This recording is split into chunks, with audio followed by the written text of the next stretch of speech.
آج ہم ان x Muslims کا تھینکس ادا کریں گے. کیوں؟ کیونکہ انہوں نے کام ہی ایسا کیا ہے. اتنی محنت کرنے کے بعد، اتنی کوشش، اتنی اسٹریمز کرنے کے بعد، آپس میں مل کر قرآن کے اگینسٹ اتنی اسٹریمز کرنے کے بعد یہ قرآن میں ایک مسٹیک ڈھونڈ نہیں پائے. تو تھینکس تو بنتا ہے. تھینکس تو بنتا ہے کہ ان لوگوں نے قرآن کو سچا پروو کر دیا. جس طرح یہ پروو کرنا امپاسبل ہے کہ 2+2=4 نہیں ہوتا ہے، اسی طرح قرآن کو غلط پروو کرنا امپاسبل ہے. تو پھر ایکس مسلمز کرے کیا؟ تو پھر ایکس مسلم سے طریقہ یہ ڈھونڈا کہ کنویں کے مینڈک ڈھونڈے، اور جو کنویں کے مینڈک نہیں ہیں انہیں کنویں کے مینڈک بنا دے.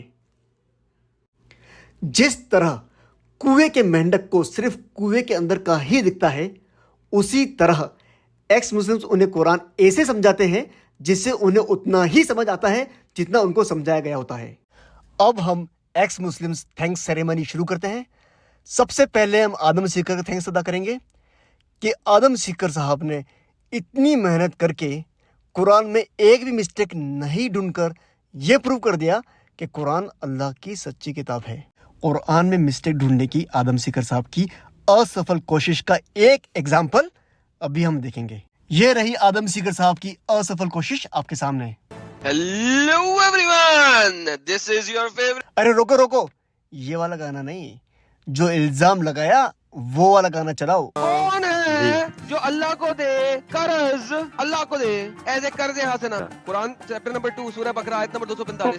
یہاں پر آدم سیکر صاحب نے اپنے سر میں گانا گایا کہ اللہ سبحانہ تعالیٰ کو قرض چاہیے، اور گاتے ہوئے یہ پروف کرنے کی کوشش کی کہ نعوذ باللہ اللہ سبحانہ تعالیٰ کو اپنے ڈیلی خرچ کے لیے پیسے کی ضرورت ہے اور وہ قرض مانگ رہے ہیں. اس میں کوئی شک نہیں ہے کہ اس طرح تو کسی کنویں کے مینڈک کو ہی بیوقوف بنایا جا سکتا ہے. اور آدم سیکر صاحب کی خود کی Bible book of Proverbs chapter number 19 verse number 17 نے آدم سیکر صاحب کی اس کوشش کو اسفل کر دیا. Book of Proverbs chapter number 19 verse number 17 کہتا ہے، mercy to the needy is a loan to God and God pays back the loans in full. اللہ کو قرض دینے کا مطلب ہے غریب، مسکین، ضرورت مند لوگوں کی مدد کرنا اور ریٹرن اللہ سے لینا، اس میں سے خرچ کرنا جو ایکچولی ہمارا نہیں ہے بلکہ اللہ کا ہی دیا ہوا ہے، اور غریب مسکین کو دینا ہے جو ایکچولی ان کا ہی حق ہے. ہمارے پیسوں میں غریب مسکین کا حق ہوتا ہے، اور یہ ایک انویسٹمنٹ ہے جس کا ریٹرن ہمیں اس دنیا میں بھی ملے گا اور آخرت میں بھی ملے گا اور ملٹیپل ٹائمز ملے گا. کیونکہ ہم یہ قرض اللہ کو دے رہے ہیں تو اللہ کی طرف سے ہم کو ریٹرن واپس ملٹیپل ٹائمز ملے گا. تو یہ سمجھنے کی بات ہے کہ یہاں پر ہم غریب مسکین کو نہیں دے رہے ہیں بلکہ ہم اللہ کو دے رہے ہیں. تھینک یو آدم سیکر صاحب یہ پروو کرنے کے لیے کہ قرآن میں سے مسٹیک نہیں نکالی جا سکتی، اور یہ پروو کرنے کے لیے کہ قرآن اللہ کی کتاب ہے. اب کیونکہ قرآن اللہ کی کتاب ہے تو اس میں مسٹیک تو ملنے والی ہے نہیں، تو یہ اس طرح کے گیم کھیلتے ہیں اور خود ہی پھنس جاتے ہیں. تو جس طرح آدم سیکر صاحب اپنے ہی جال میں پھنس گئے، اسی طرح سمیر اپنے جال میں خود ہی پھنس گئے. تو ایکچولی اسلام میں جو اچھی باتیں ہیں ان کو یہ مسٹیکس بتا رہے ہیں. اب ہم سمیر صاحب کا تھینکس ادا کریں گے. سمیر صاحب نے بھی بہت کوشش کی لیکن قرآن میں ایک بھی مسٹیک ڈھونڈ نہیں پائے. تو سمیر صاحب کی اسفل کوشش کا ایک نمونہ اب ہم دیکھیں گے. اور یہ بے نیاز جو اللہ ہے وہ لوگوں سے مدد بھی مانگتا ہے. سورہ نمبر 61 اصحاب ورس نمبر 14، ایمان والو اللہ کی مدد کرنے والے ہوں. ڈیفینیٹلی سمیر صاحب نے یہ انٹرنیٹ پہ ڈھونڈا ہوگا اور اس کو ایز اے مسٹیک شو کر دی، کیونکہ اگر انہوں نے خود پڑھا ہوتا چیپٹر نمبر 61 ورس نمبر 14 تو انہوں نے یہ آیت پوری پڑھی ہوتی. کیونکہ اس آیت میں اللہ سبحانہ تعالیٰ نے بتایا ہے کہ اللہ کی مدد کرو اور کیسے کرو وہ بھی بتایا ہے. تو اگر سمیر صاحب نے آیت پڑھی ہوتی تو انہوں نے پڑھ لیا ہوتا کہ اللہ کی مدد کیسے کرنی ہے، وہ ایگزامپل دے کے بھی بتایا ہے. اور وہ ایگزامپل یہ ہے کہ اللہ سبحانہ تعالیٰ نے عیسیٰ علیہ السلام کا ایگزامپل دیا کہ جس طرح عیسیٰ علیہ السلام نے اپنے حواری سے پوچھا تھا کہ کون ہے جو اللہ کے لیے میری مدد کرے. تو یہاں پہ عیسیٰ علیہ السلام کی مدد کرنا مطلب یہ ہے کہ اللہ کے میسیج کو لوگوں تک پہنچانا. تو سمیر صاحب نے اگر یہ آیت پوری پڑھی ہوتی تو انہیں معلوم پڑ جاتا کہ اللہ کی مدد کرنا مطلب اللہ کی دین کی مدد کرنا، اللہ کی طرف بلانا، اللہ کی دین کی دعوت دینا. سمیر صاحب نے قرآن نہیں پڑھا ہے، قرآن کو تو سمجھا ہی نہیں ہے. قرآن کے اندر ہے کہ انسان ہوتا ہے اور عبد ہوتا ہے. انسان وہ ہوتا ہے جس کے اندر کمزوری ہوتی ہے، اور عبد وہ ہوتا ہے جو اپنی کمزوری کو دور کر کے اللہ کا بندہ بن جاتا ہے. اسی طرح سے کیٹیگریز ہوتی ہیں. سب سے پہلا ہوتا ہے مومن یعنی اللہ کو ماننے والا. پھر ہوتا ہے مسلم اللہ کی ماننے والا، یعنی اللہ کی ماننا مطلب 100% اللہ کے آگیا کاری. پھر ہوتا ہے متقین اللہ کا تقوی رکھنے والا. پھر ہوتا ہے محسن جو اپنے کام کو اچھے اور پرفیکٹ طریقے سے کرتا ہے. اور ایک ہوتا ہے اللہ کی مدد کرنے والا، یعنی کہ اللہ کی طرف بلانے والا، اللہ کی دین کی طرف، اللہ کی کتاب کی طرف، اللہ کے رسول کے طریقے کی طرف بلانے والا، وہ ہوتا ہے انصار اللہ، اللہ کی مدد کرنے والا. اب ہم سمیر صاحب کا تھینکس ادا کریں گے. تھینک یو سمیر صاحب، آپ نے اپنی پوری کوشش سے یہ پروو کر دیا کہ قرآن میں کوئی مسٹیک نہیں ہے اور قرآن اللہ کی کتاب ہے. اب ہم ساحل صاحب کا تھینکس ادا کرتے ہیں. ساحل صاحب نے بھی بہت کوشش کی، بہت سٹریمز کی، لیکن قرآن میں ایک بھی مسٹیک ڈھونڈ نہیں پائے. تو ساحل صاحب کا بھی ایک ایگزامپل دیکھتے ہیں جہاں پہ انہوں نے کوشش کی لیکن بری طرح سے ناکام ہوئے. اللہ مہر لگا دیا. سورہ بقرہ کی جو 7ویں آیت ہے اس میں اللہ نے فرمایا کہ اللہ نے مہر لگائی ہے ان کے دلوں میں. تو میں یہ کہہ رہا ہوں کہ ایک فری ول والے انسان کو کیا موت تک موقع نہیں ملنا چاہیے؟ اس سے پہلے اللہ مہر کیوں لگا رہا ہے؟ کافروں کو آپ ڈراؤ یا نہیں ڈراؤ وہ ایمان نہیں لائیں گے. اللہ نے ان کے دلوں پہ، اس کی وجہ اللہ نے بتائی کہ اللہ نے ان کے دلوں پہ مہر لگا دی ہے. تو یہ تو ناانصافی ہے نا. اگر فری ول ہے تو قیامت مرتے دم تک کا فری ول ہونا چاہیے تھا. یہ اللہ پہلے ہی کیوں اس پہ مہر لگا دے رہا ہے؟ اس بات کا جواب دیجیے. تو یہاں پر ساحل صاحب کا آبجیکشن یہ ہے کہ جو کفر کرتا ہے اس کو موت تک موقع کیوں نہیں ملتا ہے؟ اس کے دلوں پہ اللہ سبحانہ وتعالیٰ موت کے پہلے ہی مہر کیوں لگا لیتے ہیں؟ یہاں پر ساحل صاحب کی ڈیمانڈ یہ ہے کہ ٹائم اور موقع موت تک ملنا چاہیے، لیکن حقیقت یہ نہیں ہے. موت کے پہلے بھی ٹائم ختم ہو سکتا ہے. ایسا نہیں ہے کہ ہمیشہ موت تک ٹائم رہے گا، آپ کے پاس موت تک موقع رہے گا، ایسا نہیں ہے. اور موت اٹ سیلف انسرٹن ہے، کبھی بھی موت آ سکتی ہے. تو اس کا مطلب یہ نہیں کہ میں ازیوم کروں کہ جب موت آئے گی تب تک میرے پاس موقع ہے، تب تک میں کوشش کروں گا اور صحیح راستے پا جاؤں گا. ایسا نہیں ہے. آپ کو کوشش کرنی چاہیے کہ آپ صحیح راستے پہ رہیں، ایمان کی حالت میں رہیں. ایسا نہ سوچیں کہ میں موت تک میرے پاس موقع ہے. موت اٹ سیلف انسرٹن ہے. اور دوسری بات یہ ہے کہ موت تک موقع نہیں ہے، موت کے پہلے بھی ٹائم ختم ہو سکتا ہے. بہت سارے ایگزامپلس ہیں، جیسے کوما میں آ گیا. کوما کے بعد انسان اگر ہوش میں نہیں آیا، سیدھی موت ہو گئی، تو جس دن وہ کوما میں آیا اسی دن اس کا ٹائم ختم ہو چکا تھا. یا انسان بے ہوش ہو گیا اور موت تک بے ہوش رہا تو اس کا ٹائم اسی وقت ختم ہو گیا جس وقت وہ بے ہوش ہوا تھا. یا پھر انسان پاگل ہو گیا، جس وقت وہ پاگل ہو گیا، اپنے ہوش میں نہیں رہا، پاگل ہو گیا، اپنے دماغ کے سینسز میں نہیں رہا، تو اس کا ٹائم نہیں ختم ہو گیا تھا. اس کے پہلے ہی اس کو اپنے صحیح رسا پکڑ لینا چاہیے تھا. یا پھر اس نے ایسا کام کر لیا کہ اللہ سبحانہ تعالیٰ نے اس کے دلوں پہ مہر لگا لی، اس کا ٹائم فنش. تو ایسا نہیں سوچنا چاہیے کہ میرے پاس ٹائم موت تک ہے، اور ایسا ازیوم بھی نہیں کرنا چاہیے، اور ایسا ہے بھی نہیں. موت تک ٹائم نہیں ہے، ٹائم موت پہ ختم نہیں ہوتا ہے. بہت سارے ایسے موقع، ایسے واقعات، ایسے انسیڈنٹس ہو سکتے ہیں کہ انسان کا ٹائم موت کے پہلے ختم ہو سکتا ہے. اور کون ہے وہ لوگ جن کے دلوں میں مہر لگ جاتی ہے اللہ سبحانہ تعالیٰ کی طرف سے ان کی زندگی میں ہی موت کے پہلے، یا انہوں نے ایسا کیا کام کیا ہوتا ہے جس کی وجہ سے ان کے دلوں پہ مہر لگ جاتی ہے؟ تو ایسے ہی ایک سوال کا کسی اور موقع پہ مفتی یاسر ندیم الواجدی اور عامر حق صاحب کے سامنے سوال آیا تھا، تو انہوں نے جس کا جواب دیا ہے. تو ہم آئیے وہ سوال کا جواب سنتے ہیں. وہ آیت ہے ان الذین کفروا سواء علیہم انذرتهم ام لم تنذرهم لا یؤمنون ختم اللہ علی قلوبہم وعلی سمعہم وعلی ابصارہم غشاوہ، کہ اللہ تعالیٰ نے ان کے دلوں پر، ان کے کانوں پر اور ان کی آنکھوں پر مہر لگا دی، ان کی آنکھوں پر پردہ پڑا ہوا ہے. اب چاہے آپ ان کو ڈرائیں یا نہ ڈرائیں، یہ ہدایت لانے والے نہیں ہیں. اس آیت کا مطلب کیا ہے کہ وہ کون لوگ ہیں کہ جن کی آنکھوں کے اوپر پردہ ہے، جن کے دلوں کے اوپر مہر ہے، ان کا کوئی نہ کوئی جرم تو ہوگا نا، ایسا کوئی نہ کوئی انہوں نے کام کیا ہوگا کہ جس کی وجہ سے. جی سوری حضرت ٹوکنا اس لیے ضروری ہے، جو آپ بات کر رہے ہیں نا، میں چاہ رہا ہوں آپ ایک آیت پڑھ دیں، سورہ غافر کی آیت 35 پڑھیں. اس میں اشارہ دیا گیا کہ کس کے دل پر مہر لگائی جاتی ہے. یہ بھائی کا جواب اس میں ہو جائے گا. جی، میں ویسے اس کو واضح کرنے کے لیے سورۃ اللیل پڑھنا چاہ رہا تھا، لیکن میں سورہ غافر بھی چلے جاتا ہوں.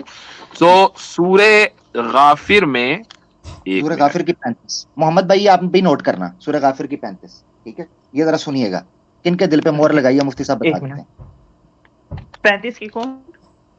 سورہ غافر کی 35، یعنی سورہ 40 بنے گی، آیت 35.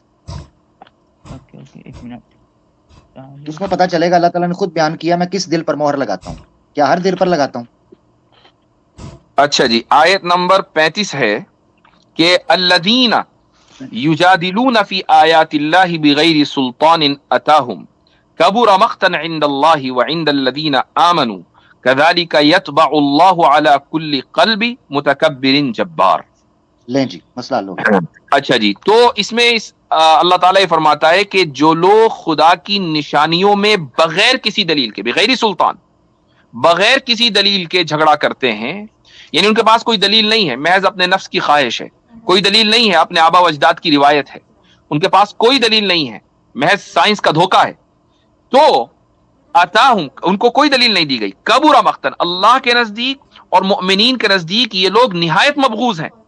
کذالک یطبع اللہ، اور اسی طرح ایسے لوگوں کے دلوں کے اوپر اللہ تعالیٰ مہر لگا دیتا ہے، چونکہ یہ لوگ متکبر، ان کا وصف بیان کیا گیا، متکبرین جبار، کہ یہ لوگ ایروگنٹ ہیں اور جبار ہیں، یعنی کمپیلن دوسروں کو بھی مجبور کرتے ہیں، فیک ایکٹیویزم کرتے ہیں سوشل میڈیا کے اوپر، اور اپنے آپ کو بتاتے ہیں کہ ہم بہت بڑے سائنٹسٹ ہیں، ہم پرو سائنس ہیں، پرو ریزننگ ہیں. ایسے لوگ ہیں کہ جن کے دلوں کے اوپر اللہ تعالیٰ نے مہر لگا دی ہے، تو قرآن نے واضح کر دیا. تو اب ہم ساحل صاحب کا تھینکس ادا کریں گے. تھینک یو ساحل صاحب کہ آپ نے اپنی کوششوں سے یہ پروو کر دیا کہ قرآن میں کوئی مسٹیک نہیں ہے اور قرآن اللہ کی کتاب ہے. ابھی ہمارے سامنے سچ والا صاحب ہے. ابھی تک ہم نے ان تینوں آدم سکر، ساحل اور سمیر صاحب کی کوشش دیکھی کہ وہ قرآن میں مسٹیک ڈھونڈ سکیں جو وہ نہیں کر پائے، اور قرآن ایک چیلنج اور دیا ہے کہ اگر تمہیں یہ ڈاؤٹ ہے کہ یہ قرآن اللہ کی طرف سے نہیں ہے تو اس کی جیسی کوئی چیپٹر بنا کے لاؤ. تو سچ والا صاحب نے اس چیلنج میں فیل ہو کے دکھایا ہے، اور انہوں نے ان کے بعد خود کنفیس کیا کہ ایک دودھ پیتا بچہ ہے، یہ اس چیلنج کو نہیں پورا کر پایا. تو ہم اسی کی زبانی سنتے ہیں کہ جب یہ کنفیس کرتا ہے کہ وہ دودھ پیتا بچہ ہے، اور انہوں نے کوشش کی، 3 بار کوشش کی قرآن جیسے چیپٹر بنانے کی، اور وہ فیل ہو گئے. آپ کی کمپوزیشن میں جھول ہے، میں آگے بڑھوں گا، آپ اعتراف کر لیجئے. بھائی لیکن میرا کمپوزیشن تو دودھ پیتے بچے کا ہے، اس کی کیا حیثیت ہے؟ کوئی حیثیت نہیں ہے. اس کا مطلب یہ ہے کہ آپ نے اعتراف کر لیا کہ اس میں جھول ہے. تو ظاہر بات ہے کہ جو ہے دودھ پیتے بچے کا کام جھول نہیں رہتا، بس وہ تو رہتا ہے نا. بہت آپ نے بہرحال اس چیز کا اعتراف کر لیا کہ آپ کے بنائے ہوئے کلام میں جھول ہے، تو انشاءاللہ ہاں جھول ہے، یقیناً جھول ہے. سچ والا صاحب کی ان 3 ناکام کوششوں کا پردہ فاش مفتی یاسر ندیم الوجیدی صاحب نے کیا ہے، جو آپ یوٹیوب پہ دیکھ سکتے ہیں. ہم ایک پردہ فاش کا کچھ حصہ یہاں پر دیکھیں گے. ہم نے اس سے پہلے بھی اس موضوع کے اوپر گفتگو کی ہے، وہ ہے سو کالڈ سچ والا کی ایک صورت، یعنی ایک اس نے قرآن کے چیلنج کو دوبارہ بلکہ تیبارہ ایکسپٹ کیا ہے، اور اس نے تیسرا اٹیمپٹ کیا ہے کہ وہ قرآن کریم کے جیسی بلکہ اس سے بہتر ایک صورت لکھ کر لائے. اور اس نے یہی دعویٰ بھی کیا ہے اپنے چینل کے اوپر کہ بھائی قرآن یہ چیلنج کرتا ہے کہ ایسی صورت لے کر آؤ، اس سے بہتر صورت یہ آپ کی خدمت میں پیش ہے. تو اس سے پہلے سچوالا نے ایک صورت سو کالڈ صورت لکھی تھی جس کا نام تھا سورۃ الکووڈ.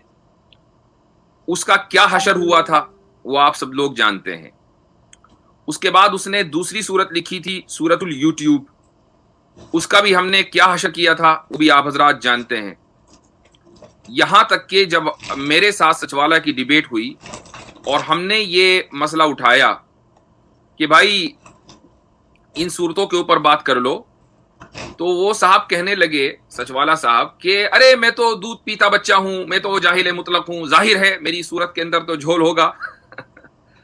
تو ایک آدمی جو اپنے جہالت کا اعتراف کرتا ہے، اپنے جاہل مطلق ہونے کا اعتراف کرتا ہے، دوسری طرف یہ کہتا ہے کہ میں دودھ پیتا بچہ ہوں اور سامنے ہیوی ویٹ چیمپئن ہے، تیسری طرف وہ یہ کہتا ہے کہ ظاہر ہے میری صورت میں تو جھول ہو گئی. اس کی جرت دیکھیں کہ وہ تیسرا اٹیمپٹ کرتا ہے، اور تیسرے اٹیمپٹ میں جو تیسرا اٹیمپٹ ہے وہ پہلے 2 اٹیمپٹ سے کچھ بہتر نہیں ہے بلکہ بدتر ہی ہے. اس کی وجہ یہ ہے کہ پہلے جو 2 اٹیمپٹ اس نے کیے تھے اس میں بہرحال کمپوزیشن کا کچھ نہ کچھ حصہ تھا، 8-10 سو کالڈ آیتیں اس نے لکھی ہوئی تھی. یہاں تو 3-4 آیتیں اس نے لکھی ہیں، اور 3-4 آیتوں میں ہی اس نے ایسے ایسے گل کھلائے ہیں کہ ابھی آپ تھوڑی دیر میں دیکھیں گے. تو سب سے پہلے میں آپ کو اسی کی آواز میں وہ جو اس نے صورت لکھی ہے وہ سناتا ہوں، آپ وہ سنیے، بڑی مزے کی چیز ہے. یہاں پر آپ حضرات غور کریں کہ جب اس نے اپنی سورت کا ترجمہ ختم کیا تو جو چیلے چپاڑے بیٹھے ہوئے تھے ان کا ریئیکشن ذرا نوٹ کرنے کا ہے. کیا خیال ہے؟ جی واہ کیا بات ہے. سچ والا جی اس کا مودودی صاحب کا ترجمہ دیجیے. کہہ رہے واہ کیا بات ہے. اصل میں ہوتا یہ کہ جب استاذ خود ہی یہ کہہ دے کہ میں جاہل مطلق ہوں تو اس کے جو چیلے چپاٹے ہوں گے اور اس کے جو اسٹوڈنٹس ہوں گے ان کا کیا حال ہوگا، تو اس سے اندازہ لگایا جا سکتا ہے. تو اب اس کی میں صورت جو ہے آپ کے سامنے اسکرین پر لانے والا ہوں تاکہ اس کا آسانی کے ساتھ پوسٹ مارٹم ہو سکے. یہ دیکھیے وہ صورت ہے. اس میں اس کی جو شروعات ہے وہ اس طریقے سے ہے. اس نے بسم اللہ بھی بنائی ہے لیکن اس کی بسم اللہ میں بھی گڑبڑی ہے اور اس کی صدق اللہ میں بھی گڑبڑی ہے. وہ اس طریقے سے کہ اس نے لکھا ہے بسم العقل الوعی نوری. اب اس کا کیا مطلب ہوا اس کو خود نہیں پتا تھا کیا مطلب ہوا. یہی وجہ ہے کہ اس نے اس کا ترجمہ نہیں کیا. سچ والا نے اس کا ترجمہ نہیں کیا، اس کو آگے بڑھ گیا. لیکن چونکہ بسم اللہ کا مقابلہ کرنا تھا قرآن کی، بسم اللہ الرحمن الرحیم، اس میں دیکھیے اللہ اور اس کے بعد اس کی الرحمن الرحیم دو صفتیں ذکر کی گئی ہیں اور بیچ میں واو نہیں ہے. ایسا نہیں بسم اللہ الرحمن والرحیم، ایسا نہیں ہے. تو اس کو اس کی کاپی کرنی تھی تو اس نے سوچا کہ بسم العقل الوعی النوری، یہ تین لفظ اس نے بیک ٹو بیک ذکر کیے ہیں. اب یہاں سوال یہ ہے کہ عقل کو اس نے اللہ کے مقابلے میں ذکر کر دیا، چلو یہاں تک مان لیا. اس کے بعد الوعی عقل کی صفت جو ممکن نہیں ہے.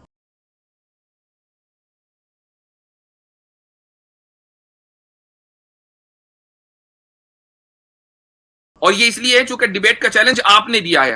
ہمیں کسی کو چیلنج کرنے کا شوق نہیں ہے. آپ نے چونکہ چیلنج دیا ہے اس لیے ہم نے 5 آپشنز آپ کے سامنے رکھے ہیں دوسری ویڈیوز میں. ان میں سے کسی ایک آپشن کو اپنائیے، لیکن جس دن بھی آپ اپنائیں گے یہ یاد رکھیے کہ آپ کی صورت کا پوسٹ مارٹم ضرور ہوگا. موضوع کچھ بھی ہو اس پر بات کریں گے، لیکن پہلے بات کریں گے آپ کی صورت کے اوپر. اور آپ سے ہم یہ مطالبہ کریں گے کہ یا تو اپنی صورتوں کو ڈیفینڈ کرو اور یا پھر یہ اعتراف کرو کہ تم کبھی بھی اس لائق نہیں ہوگے کہ تم قرآن کے چیلنج کا جواب دے سکو. یہ تمہارے لیے ممکن نہیں ہے. یہ کہہ کر تم نہیں بچ سکتے کہ ارے میں تو دودھ پیتا بچہ ہوں، ارے میں تو جاہل مطلق ہوں، ارے میری صورت کے اندر تو جھول ہوگا. یہ دعوے اور یہ سب وہ تو ہمیں معلوم ہے تم دودھ پیتے بچے ہو یا بلکہ اس سے بھی کمزور شخصیت ہو. ہمیں معلوم ہے جاہل مطلق ہو، ہمیں معلوم ہے کہ تمہاری صورتوں کے اندر جھول ہے اور ظاہر ہے اسی کو تو دکھانے کے لیے یہاں بیٹھے ہیں. لیکن اگر یہ ان سب چیزوں کا تمہیں اعتراف ہے تو پھر عمل کہاں ہے؟ اس کے علاوہ بہت سی باتیں کہی جا سکتی ہیں اس سو کالڈ صورت کے تعلق سے، لیکن آج کا جو موضوع ہے وہ دراصل یہ نہیں تھا. اس کی چونکہ یہ سو کالڈ صورت کل ہی آئی ہے تو میں نے کہا چلو آج کی اسٹریم میں اس کا پوسٹ مارٹم کر دیا جائے اور انشاءاللہ دیکھیے وہ کیا کہتا ہے. تو اب ہم سچ والا صاحب کا تھینکس ادا کریں گے. تھینک یو سچ والا صاحب کہ آپ نے اپنی کوششوں سے یہ پروف کر دیا کہ قرآن کا کوئی چیپٹر انسان نہیں بنا سکتا اور یہ قرآن اللہ کی کتاب ہے. حالانکہ قرآن ان لوگوں کا محتاج نہیں ہے کہ وہ اپنے آپ کو حق پروف کریں، لیکن ان لوگوں نے لاکھوں آڈینس اکٹھا کر کے ان لاکھوں آڈینس کے لیے ایک ساتھ ایک میسیج بھیج دیا کہ قرآن اللہ کی کتاب ہے. ان کے آڈینس کو آج سمجھ میں آیا ہو نہ آیا ہو، لیکن کل ان کے ایک ساتھ ان کے لاکھوں آڈینس کو ایک ساتھ یہ سمجھ میں آ جائے گا کہ قرآن اللہ کی کتاب ہے، اس میں کوئی مسٹیک کوئی کانٹرڈکشن نہیں ہے اور یہ ایک ساتھ اسلام قبول کریں گے انشاءاللہ. تو ہم نے دیکھا کہ ان ایکس مسلمز کے موسٹلی آڈینس کوے کے مینڈک کی طرح ہے. وہ وہی سمجھتے ہیں جو ان کو ایکس مسلم سمجھاتے ہیں، لیکن ان کے کچھ آڈینس ایسے بھی ہیں جو کنویں سے باہر نکل کر قرآن کو صحیح سمجھتے ہیں. وہ قرآن سمجھیں گے اور اسلام قبول کریں گے انشاءاللہ، اور جو کنویں کے مینڈک ہیں وہ بھی ایک دن باہر نکلیں گے انشاءاللہ.